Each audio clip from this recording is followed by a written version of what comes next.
simplement nous expliquer, c'est le challenge du jour.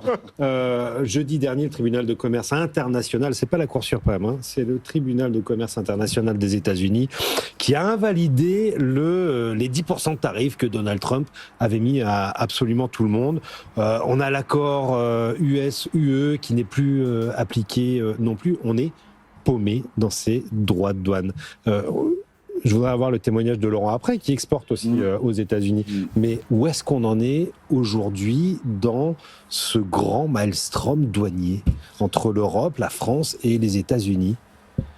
On en est dans une situation où Donald Trump cherche toujours de nouvelles formules juridiques pour passer ses droits de douane. Donc là, ce qui a été invalidé, c'est ce qu'il avait proposé en février, où il avait sorti une vieille loi des années 70 qui pouvait être appliquée s'il y avait un déficit de la balance des paiements. Or, le tribunal que vous avez mentionné a considéré qu'on n'était pas dans la situation mentionnée par ce texte, parce que ce texte est à une époque où le dollar était indexé à l'or.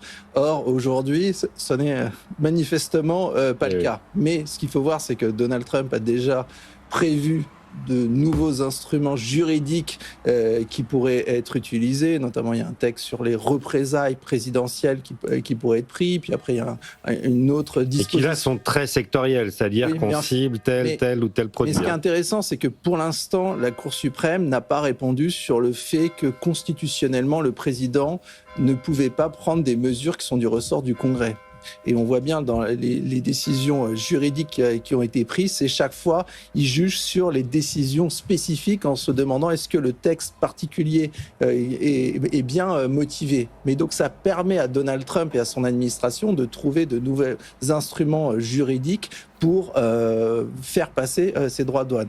Et peut-être juste un dernier point, c'est qu'on a toujours l'impression que Donald Trump, il y a des allers-retours, ce qui est vrai en partie, mais ce qu'il faut voir aussi, c'est que le droit de douane moyen, par exemple, le droit de douane moyen effectif appliqué par les États-Unis a quand même augmenté de plus de 10 points par rapport au début de son second mandat. Donc il y a bien une augmentation significative des droits de douane. Et même quand on parle de la Chine, alors certes, le droit de douane effectif, il est plus à 50% comme il y a quelques mois, mais il est toujours un droit de douane autour de 30%.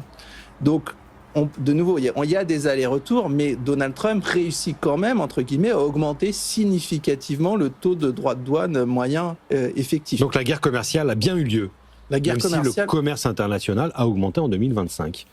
Laurent, vous êtes une entreprise exportatrice, notamment aux États-Unis. Vous avez de bons conseillers là pour gérer tous ces yo-yo réglementaires. Mais les conseillers ont besoin de conseillers. Donc si vous voulez, personne n'en sait rien. C'est pour ça que ce qui est en train de se passer, c'est que les acteurs économiques, donc de part et d'autre de l'Atlantique, ont compris que aujourd'hui on était dans un monde particulièrement incertain à ce niveau-là, et que finalement il faut essayer de donner vie au projet. Puis après, on va gérer au fil de l'eau, parce que bien malin est celui qui sait prévoir si on va être à 10, à 15, à 35. Puis alors, je vous passerai l'explication de texte sur les catégories, avec des catégories chapeaux extrêmement larges. Donc nous, on est métaux ferreux, vous voyez, on exporte des machines, des biens d'équipement, on est là-dedans. Bon, donc globalement, je dirais qu'on essaye tant bien que mal de maintenir le volant d'affaires, ne sachant pas ce qui va se passer et en se disant finalement on va gérer les choses au fil de l'eau. Par contre, là où monsieur a évidemment raison, c'est que la facture, elle a bel et bien augmenté. Alors maintenant, la question, c'est pas de savoir si elle va augmenter, c'est de savoir de combien et quand. Et si ça va être invalidé et puis de qui supporte la hausse, c'est-à-dire est-ce que vous avez passé la hausse des prix sur vos clients, est-ce que vous avez pris sur vos marges, parce que c'est le distributeur sur place. Ce qui se passe, et c'est très intéressant, c'est que 95% des hausses de taxes ont été payées par le consommateur américain.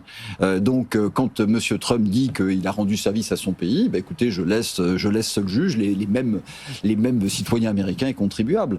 Pour une raison extrêmement simple, c'est que nous exportateurs aujourd'hui, je veux dire que nous exportons dans un pays, c'est pas nous qui faisons les lois.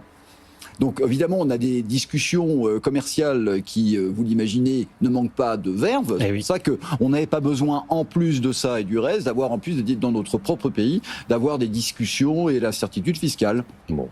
Allez, il faut qu'on avance, on est un peu... Thomas, il y a une petite réaction, mais rapide. Il est bien le sujet. C'est la natalité. Non, mais c'est vrai que c'est le consommateur américain qui paye les droits de douane sur les importations. Mais on l'a vu ça, vraiment. L'inflation est pas...